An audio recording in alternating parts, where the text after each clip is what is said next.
He wanted a motorcade for the wedding. A huge one. She was good with that one, thanks. They compromised on 4 black SUVs. So when it came time for the next big life milestone, Cameron French, 34, a car guy since he was a 6-year-old in Philadelphia begging his mom to go to NASCAR races, decided he was going to try again to go big.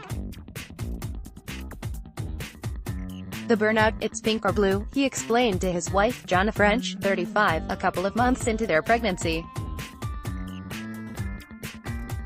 Even before they were expecting, Cameron bookmarked the YouTube video showing special tire treatments that produce a spectacular blue or pink cloud when the driver floors the gas while keeping the parking brake on, drag racing style.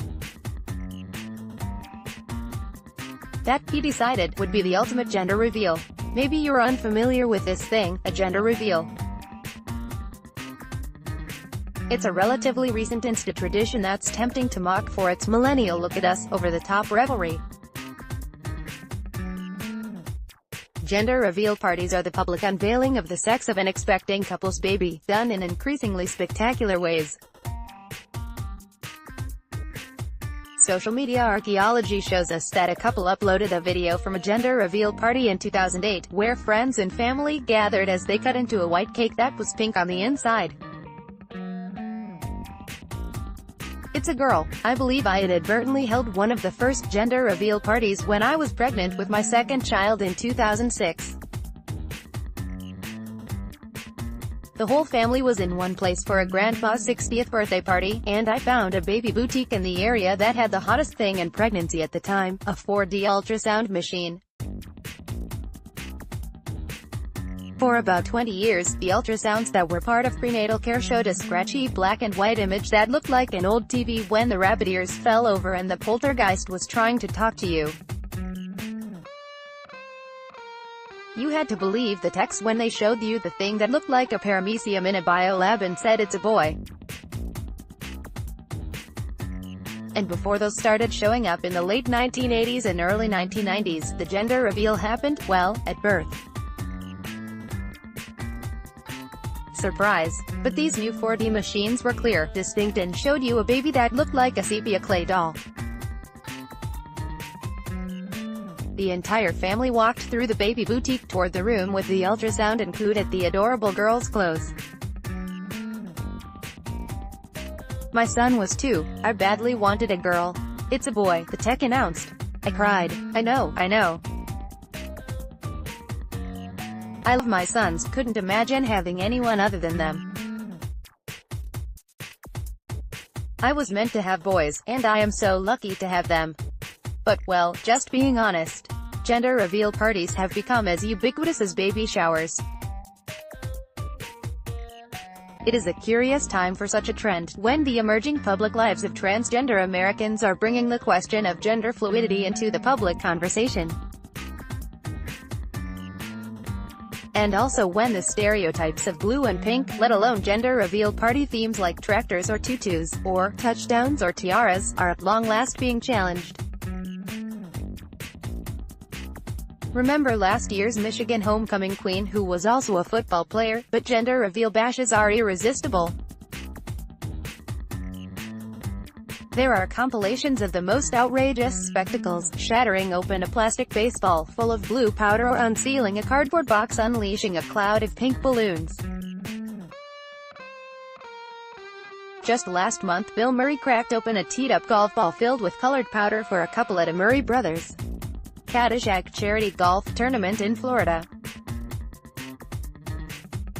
And there are the gender reveal fails, the piñata filled with blue or pink confetti that doesn't open, rookie mistake, every parent knows they are fickle, the baseball that doesn't shatter but flies off the bat into the wife's face, the big sister-to-be who bawls at the news of a brother, the car that fishtails toward the crowd during a burnout.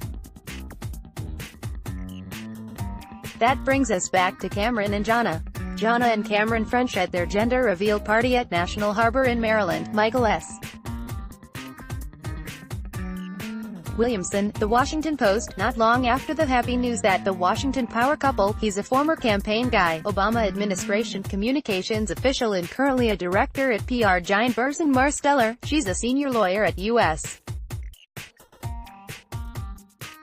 Customs and Border Protection, as well as a food blogger who is often on TV and has tested recipes for the Washington Post, was pregnant. Cameron brought out the old bookmarked video to begin his latest campaign, the gender reveal burnout.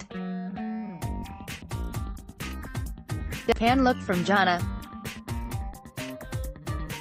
She wasn't as receptive to the idea as I thought she would be, Cameron said at a recent dinner party, explaining the evolution of their ultimate gender reveal on Friday night. "We live in D.C., where there's barely room to parallel park," she said. "It's not like we live in Oklahoma or something." So with Johnna's quite reasonable veto, like any mature man and future father would do, Cameron went to his mom. "I thought my mother would be the one, that I could count on her support," he said. Robin Coward-Knight, a first-time grandma-to-be who raised a boy, was raised with boys and unabashedly wants a girl, described her reaction. "I asked him, what did Johnna say?" she said. "And when he told me that she wasn't feeling it, I told him he had his answer. And then I went to look it up online. It was dangerous," Coward-Knight said. "There was this one guy who nearly killed the whole family when he lost control of the car." Cameron relented. "I had taken that one as far as I could. So they decided on a nice dinner at one of the restaurants at National Harbor in suburban Maryland. Fine view, unlimited food, and they'd just do the cake thing, pink or blue." As they were calling around, pricing it out, someone told them that for a lot less than a nice family dinner, they could pay to turn the giant Ferris wheel at the harbor any color they wanted. Pink. Or blue. Bingo. Cameron would get a wheel, after all. Turned out the folks at the Capitol Wheel are pros at this. And they worked with the couple to keep it a secret, even from Cameron and Johnna. When their doctor knew for certain the sex of their baby, they had the results sealed in an envelope. Cameron picked up the sealed envelope and, quickly, before he had a weak moment, turned it over to a trusted colleague. "It has to be someone you trust. But they can't be too close," Johnna explained. "Because a close friend might drop hints or something." The colleague made the connection with the people at Capitol Wheel and told them the color to shine at 8:45 p.m.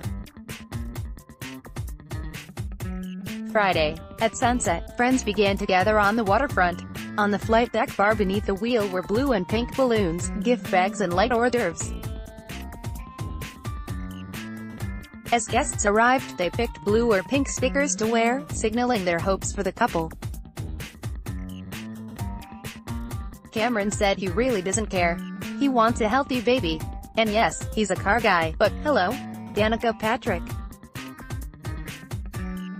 "I believe, if I have a daughter, she can watch car races with me and sports with me, that women can do anything," he said. "I don't need a boy for that." Johnna wasn't hiding anything. "I really do want a girl," she said. "I know a boy would be easier with the hair and other things. But I really want a girl." At 8:40, the crowd, most of them had no idea the Ferris wheel was involved. They thought maybe the white cakes on the tables held the answer, were told to walk back out on the pier a bit. And look up. The wheel flashed blue, then pink and blue, pink and blue. The woman who works for Capitol Wheel, who had helped program the wheel's colors and knew the secret, was a little worried. They had done some of these before, and once, when the woman found out she was having a boy, she just walked away from the whole party, down the pier, in tears. "I understand." The lights suddenly remained pink. Michael S. Williamson, The Washington Post. Johnna gets a big hug after finding out that she's having a girl. Michael S. Williamson, The Washington Post. Then pink. Screams, cheers, lots of screams from Grandma, shrieks, even hugs and kisses as Cameron's white pants reflected the pink orb glow and the couple embraced. of the guests sheepishly peeled off his blue sticker. "I feel like I'm wearing the losing team's jersey. Now we know who's coming," Johnna said. "Now, the name. And no, it will not be Danica." Twitter, @Petrolode.